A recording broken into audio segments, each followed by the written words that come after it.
Les filles, vous savez que moi j'ai divorcé pendant plus de 2 ans.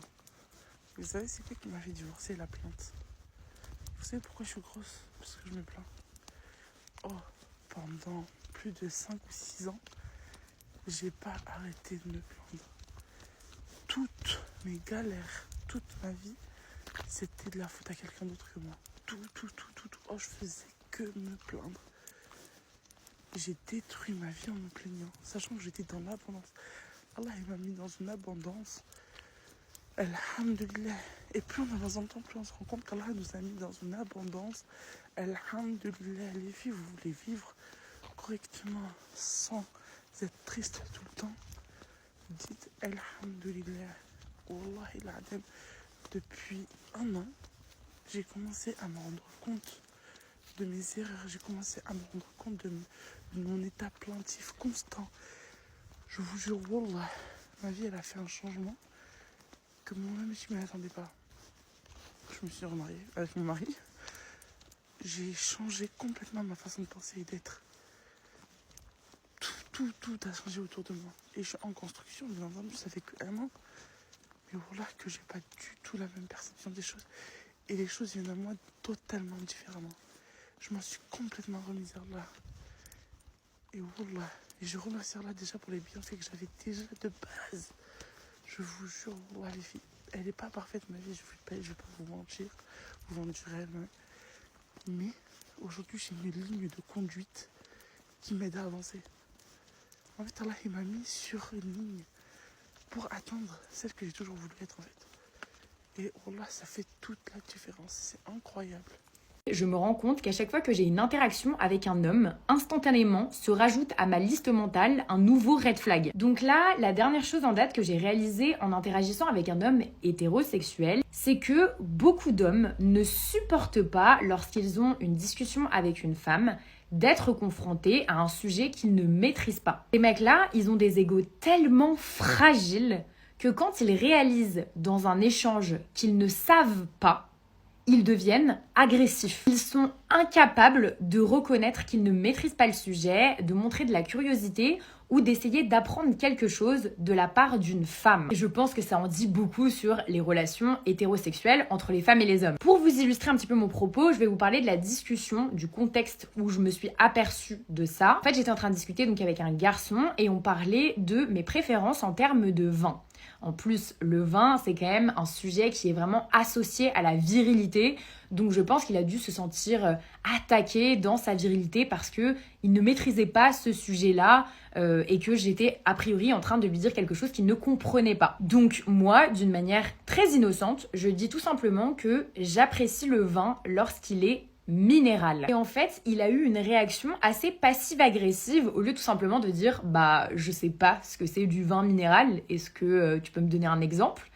Il m'a dit un truc du genre « Ah là là, t'es vraiment une putain de bobo parisienne avec ton vin minéral, genre tu peux pas boire juste du vin blanc, du chardonnay comme tout le monde en fait. » Il n'y avait absolument aucune raison d'avoir une réaction passive-agressive et de m'envoyer un pic en essayant finalement de me faire passer pour la conne dans la discussion. Et je pense qu'on a là un très bon exemple de ce qu'est le gaslighting, surtout que là c'était un peu sous couvert d'humour, c'est-à-dire que lui, se sentant con dans notre échange puisqu'il ne comprenait pas de quoi je parlais et que donc ça le renvoyait à un manque de connaissance de sa part, il a décidé de renverser la situation en me faisant passer pour cette débile de bobo parisienne qui se prend un peu trop au sérieux, quoi. Comme si le fait de se rendre compte qu'une femme pourrait lui apprendre quelque chose et le fait de se rendre compte que dans un échange, parfois, il ne domine pas toujours toutes les thématiques, ça l'avait rendu agressif envers moi. J'ai 26 ans et je veux pas d'enfant, du coup je vais me faire ligaturer les trompes. Il y a 122 jours de délai d'attente, on est au jour 59. Et aujourd'hui je vous donne 10 raisons pour lesquelles je ne veux pas d'enfant, spécial argent. Raison numéro 50 sur 122, les fêtes. Les fêtes ça coûte super cher et en plus tout tourne autour des enfants et plus autour de toi. En tant que grand égoïste, vous me connaissez maintenant, les fêtes de Noël, d'Halloween, de Pâques, j'adore les vivre en tant qu'adulte. J'adore organiser Noël. J'adore me faire plaisir et faire plaisir mes proches, ma famille, mes amis à Noël. Ça me fait chier que cette fête devienne une fête seulement pour tes enfants et que ce soit plus pour ta famille en général. Ça m'emmerde, j'ai pas envie. Raison numéro 51 sur 122, les frais de garde de nounou. On a beaucoup de chance de vivre en France où tu as notamment la CAF. La CAF te finance à la fois les frais de garde directement, mais aussi les structures. Ils financent des structures pour la garde, etc. On a énormément de chance. Mais si demain j'ai envie de vivre dans un autre pays, ou si tout simplement, malheureusement, le système de sécurité sociale se casse la gueule, on est à l'abri de rien, et bah j'ai pas envie de me retrouver à la rue du jour au lendemain et de pas pouvoir faire garder mes potentiels enfants parce que je dépendais de frais de garde. Les frais de garde, ça coûte extrêmement cher et on n'a pas tous la chance d'avoir de la famille qui puisse s'en occuper. Parce que je vois là, dans les commentaires, à me dire « Oui, mais tes enfants, tu les feras garder par tes parents. » Mon père a un cancer. Ma mère s'occupe de mon père. Mes parents ont clairement autre chose à foutre que de s'occuper de petits-enfants à l'heure actuelle. Mes amis n'habitent pas à côté de chez moi. Donc en fait, si demain je fais des enfants, je suis obligée de passer par un système de nounou, de garde. Ça coûte cher. Ça coûte cher. J'ai pas envie de foutre de l'argent là-dedans. Ça coûte super cher. Raison numéro 52 sur 122, les maladies de l'école. Ma phobie. On est en pleine période. Donc là, c'est pas d'argent, mais juste le fait que tes enfants peuvent refiler tout plein de maladies. Le rhume, la gastro, les poux. J'adore, trop bien d'avoir ton enfant où tu es obligé de te poser pour le garder chez toi et ensuite te mettre en arrêt maladie parce que tu auras chopé la maladie de ton enfant. Raison numéro 53 sur 122, le bruit des dessins animés permanents chez toi. Je peux plus écouter ma musique, tu as le bruit des dessins animés en fond.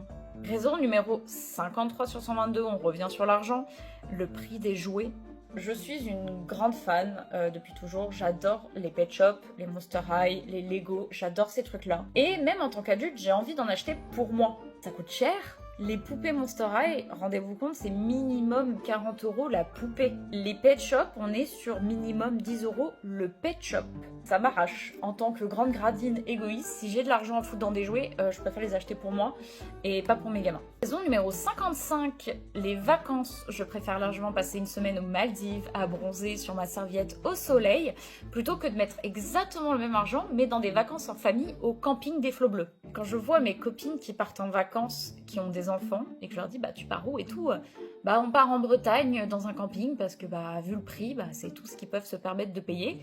Raison numéro 56, mes parents n'ont pas eu ce problème-là, mais c'est aléatoire, personne ne peut prévoir, t'auras beau faire l'éducation que tu veux, les crises d'ado, comme je l'ai dit, moi j'ai été adorable, mais rien ne me prévient que je peux avoir un enfant super bien éduqué qui me fasse des crises d'ado à l'adolescence. Et vu les dingueries, les dingueries que j'entends de proches qui ont des ados, non.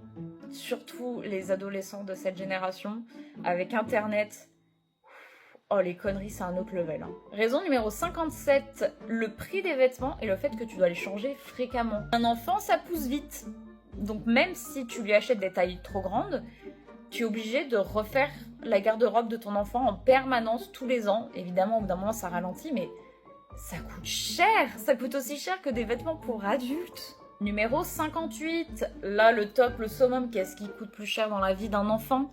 Le prix des études supérieures.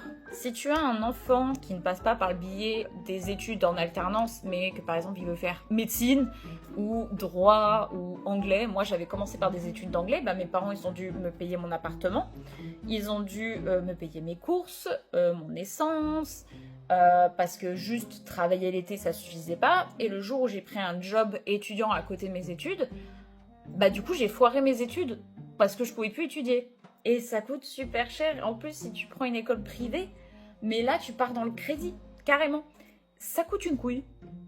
Et enfin, raison numéro 59, tu dois aussi supporter les enfants des autres et payer pour les enfants des autres, notamment lors de soirées.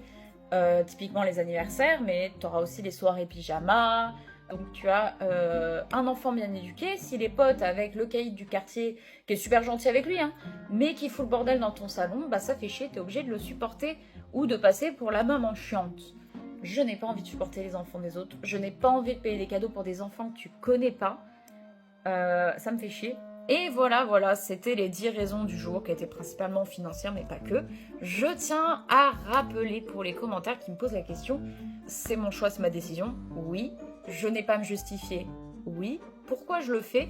Parce que si vous lisez bien tous les commentaires, je fais ces vidéos parce que ça permet de libérer la parole. Ça permet de normaliser des choses et aussi de s'informer entre nous. J'apprends énormément de choses en lisant les commentaires, des témoignages de parents, des témoignages d'amis qui racontent leur vécu en tant que parents. Si je donne toutes ces raisons, c'est vraiment pour normaliser en fait. C'est pas pour me justifier. C'est pour que les autres voient que si tu ne veux pas d'enfant, tu n'es pas seul.